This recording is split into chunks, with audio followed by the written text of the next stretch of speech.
Thanks for being with us here on Live Now from Fox. Let's continue to listen back in live to that rally that's happening right now in Washington, D.C. As folks are showing up there for this Free Iran rally, let's listen back in. And I salute the other freedom lovers who were killed by the regime because they wanted freedom, including a number of Iranian Kurdish and Baluchi nationals recently murdered by the regime. Freedom has never been granted willingly by tyrants. It has always required the sacrifice from men and women prepared to stand against oppression, regardless of the cost. And that spirit lives today in Iran. And nowhere is it more organized, more disciplined, or more persistent than within the National Council of Resistance of Iran, led by the NCRI and the MEK. For years, the policy of appeasement tried to erase this reality. One of the central objectives of the appeasement lobby has been to marginalize, demonize, and create taboo about the organized resistance, especially the MEK and Mrs. Maryam Rajavi. Why? Because the existence of a democratic alternative destroys the false narrative that the world only has two choices, the mullahs or chaos. The Iranian resistance has shattered this lie. And let's be honest, what exists here is historically unique. Where else do we see a resistance movement with a clear democratic platform, a structured coalition, a commitment to free elections, separation of religion and state, gender equality, minority rights, and a non-nuclear Iran? Where else do we see women leading at every level of the movement? And where else do we see an organized network inside the country capable of mobilizing resistance under conditions of brutal repression? And this movement didn't appear overnight. It survived massacres. It survived execution. It has survived terrorism. It survived demonization campaigns spanning decades. And today it stands stronger, more experienced, and more credible than ever before. And one reason for that strength is the younger generation. I've seen these young members of the resistance myself in Europe, on stages like this one, speaking with intelligence, confidence, and conviction. They're dynamic, educated, and fearless. But more importantly, we see this new generation throughout Iran. We see them in the uprisings. We see them in the prisons. We see them in the resistance units. And despite everything the regime has done, despite the censorship, propaganda, intimidations, executions, fear, the new generation continues to rise. And that terrifies the regime. Because these young people are not buying the regime's lies. They're not surrendering to despair. They are not falling for another dangerous illusion either. The illusion that restoring dictatorship under another name. In recent years, supporters of Reza Pahlavi, the self-styled Shah, or heir of the Shah, or as many Iranians now like to call him, the Clown Prince, have increasingly revealed the true nature of their movement. And this is scary. Across European cities, including the UK and in Germany, Pahlavi's supporters openly glorify SAVAK, the Shah's notorious secret police. And that was created to torture intellectuals, spread lies, and frighten society.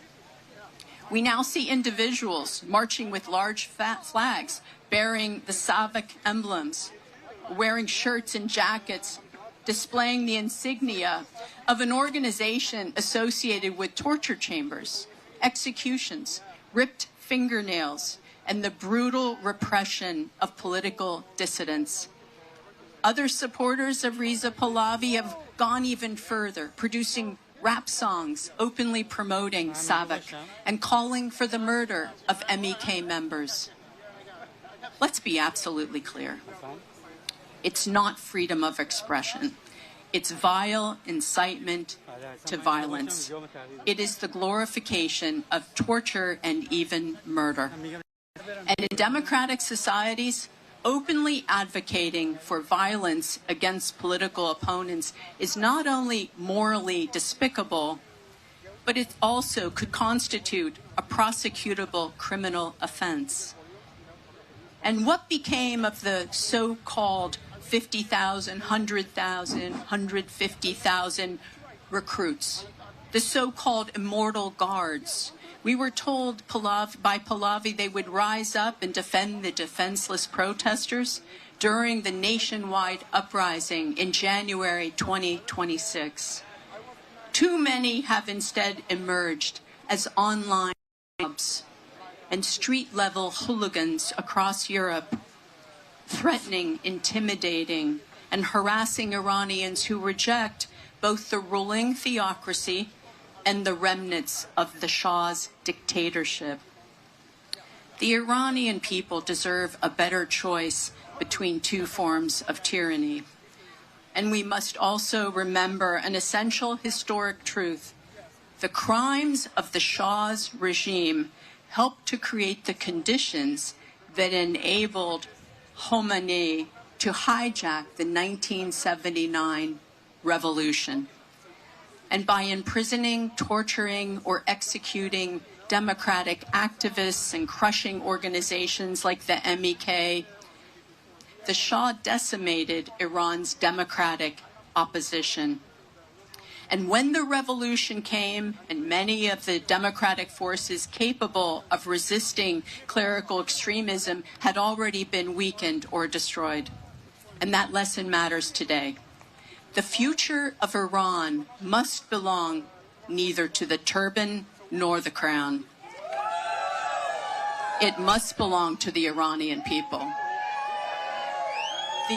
The United States must treat the Iranian resistance as an irreplaceable ally and recognize the right of the Iranian people to resist tyranny. America and the Western world should recognize the legitimacy of the resistance units confronting the IRGC and the machinery of repression. America should end the long-time policies that have resulted from decades of the policy of appeasement, which stigmatize the democratic opposition while the regime continues executions, hostage-taking, terrorism, and nuclear blackmail. America must hold the regime accountable for crimes against humanity, including the massacre of political prisoners, the current wave of executions of these bright, beautiful young lives. And America should engage seriously with the NCRI as a democratic alternative, because the Iranian people deserve the right to choose their future freely. As Mrs. Rajavi has repeatedly emphasized, and to hold free and fair elections within 6 months after the fall of the regime. Now, next month, on Saturday, June 20th, as many as 100,000 people are expected to rally in Paris in support of Maryam Rajavi and her platform for a future Iran. So everything the mullahs have been doing is clearly backfiring, and the momentum has shifted in favor of this movement. And let me conclude with this. No dictator is permanent.